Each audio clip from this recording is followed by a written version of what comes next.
Right.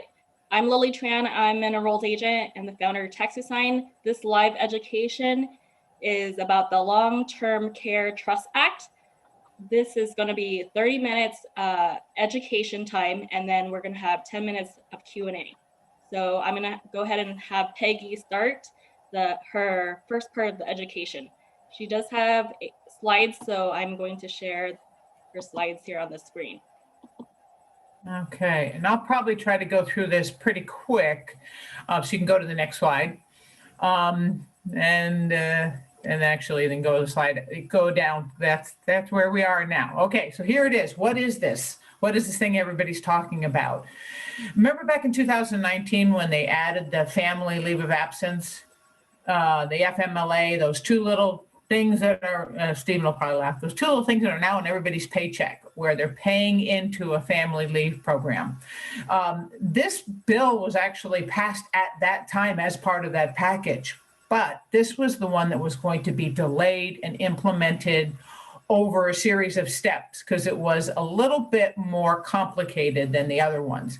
And what it is, it's a way to help the Medicaid program in the state of Washington that's being overtaxed. They're anticipating with baby boomers moving into retirement age, it's only going to get worse.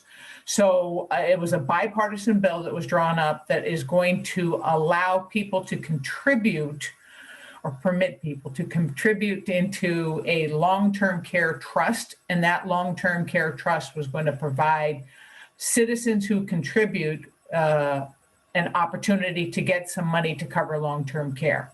Okay, you can shoot to the next one. And the reason why they're doing this is 7 out of 10 people estimate that they're going to need long-term care. Most people don't plan for this because they don't realize it's not covered by any of your insurance, standard insurance programs.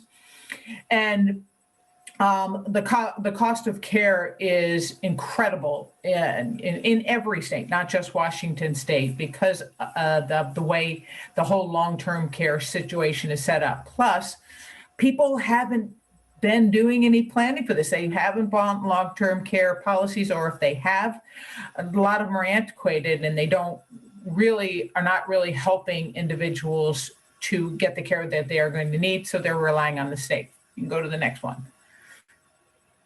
Okay, and so how are we going to pay for the plan, and who's going to be responsible for paying for it? Well, every W-2 employee in the state of Washington working 500 hours or more will pay a premium tax through payroll deductions starting January 1st, 2022. The initial rate, and I noticed that I put initial in capital letters, is 58 cents per $100 of W-2 income. There are no caps on that. So how this will work is somebody making 50,000 is going to pay $290 a year. Somebody making 100K is $580 a year. Somebody making $1 million will pay $5,800 per year. So there's no caps or phase outs like a lot of the other programs you see. And people are assuming there is, but there is not. Your employer, through someone like Stephen and his company, will be required to collect premium payments for all qualified employees. And self-employed people in the room, which some of us may be, we get to, if we want to participate in this, we can, and we can opt into it. Okay, you can shoot to the next. But there is an exception. Employees who have qualified for long-term care, have a qualified long-term care insurance policy can opt out. There's a short window of time for you to be able to do this. So if you want to see reasons to, if you feel you want to opt out of this tax, you have to have a qualified long-term care policy in place by November 1st. Okay, go to the next one, please. What will you get for contributing your 58 cents on every $100? You will get a benefit that pays $100 a day. There is a benefit maximum. This is a lifetime benefit maximum of $36,500 per person. Now you see how it says adjusted annually? And that's because there's two things that are going to come into play.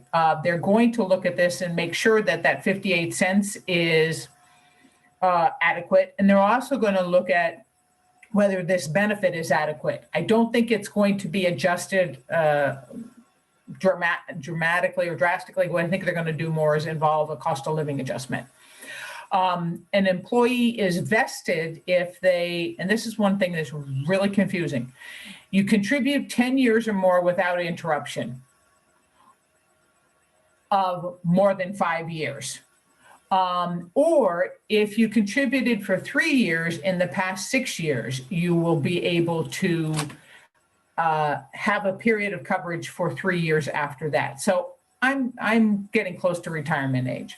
If I contribute starting in January, I will be able to start drawing on a benefit if I have a claim between January 1st, 2025 and January 2028, because I will only have contributed for 3 years into the plan. Okay. The people who must work 500 hours, and that is what constitutes a year, 500 hours per 12-month period. Benefits are only available after January 2025, so you will pay into for 3 years before you even be able to touch the money. And you must be 18 years or older to collect benefits. This one might change. Employees must not have been disabled before age 18. There are other mechanisms for disability to provide benefits to these individuals. They did not want to muddy the water with that. And then you must meet the requirement of needing assistance with ADLs. And I'll explain that in the next slide. Okay. Oh, go back one. These are ADLs. Your physician must say you can't do 3 of these following things. So eating, toileting, bathing, dressing, transferring. Transferring is getting out of bed unassisted.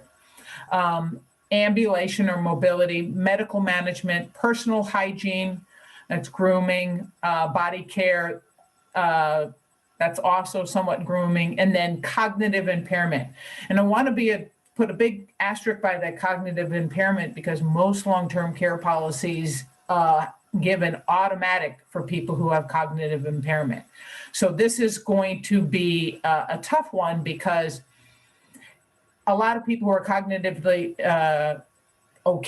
impaired cannot do, they can do all these things that are above that, the eating and toileting and all that. So it's going to be a little bit problematic, where a normal long-term care policy would automatically pay this. People are not going to get this benefit.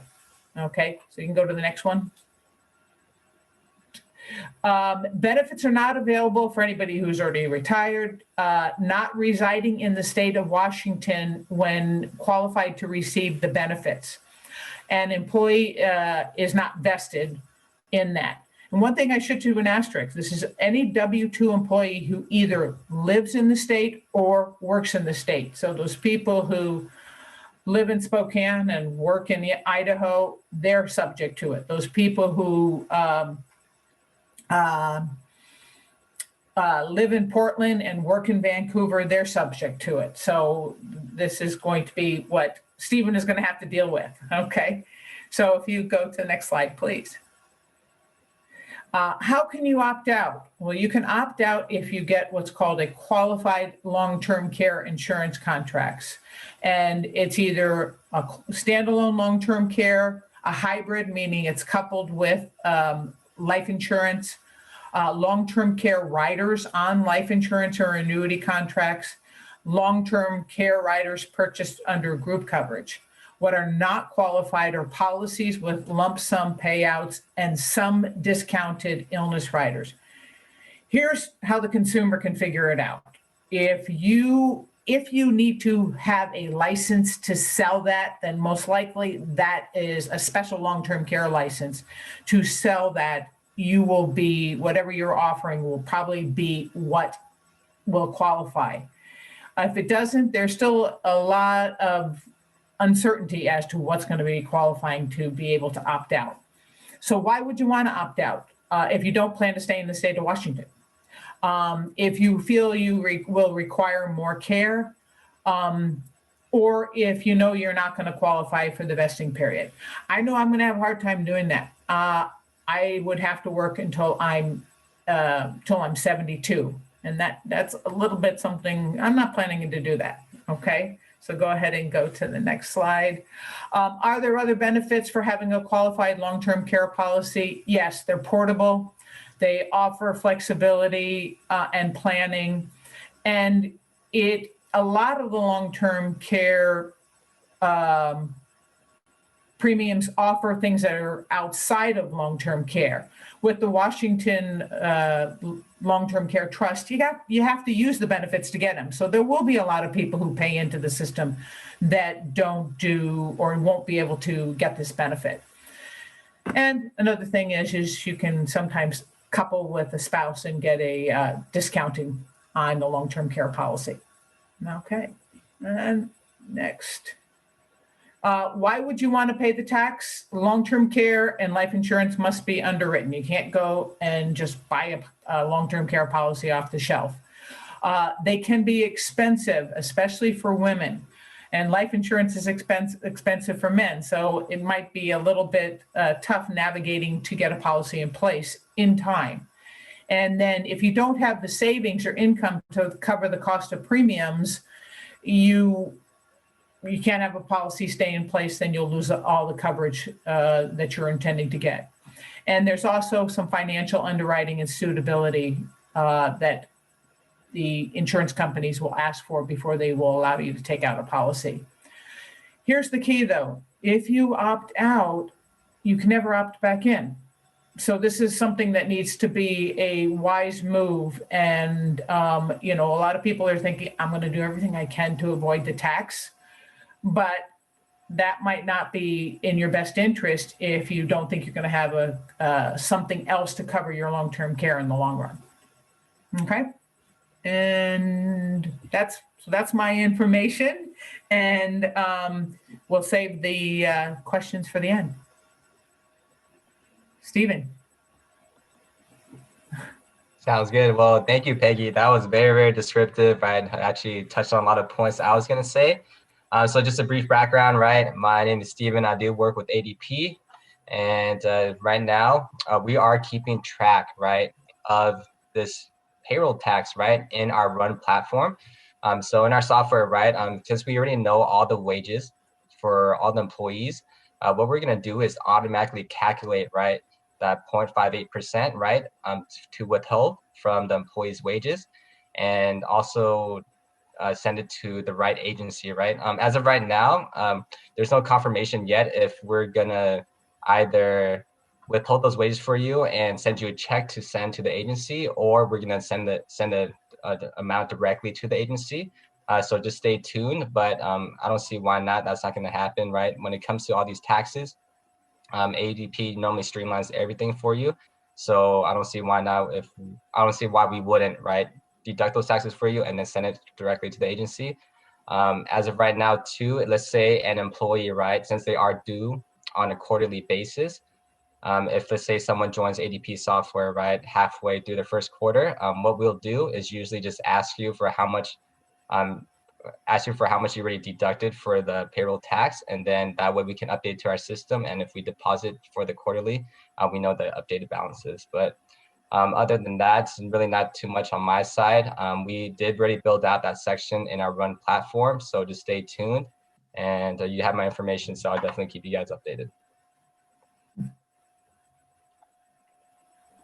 All right. Do we have any questions for Peggy and Stephen?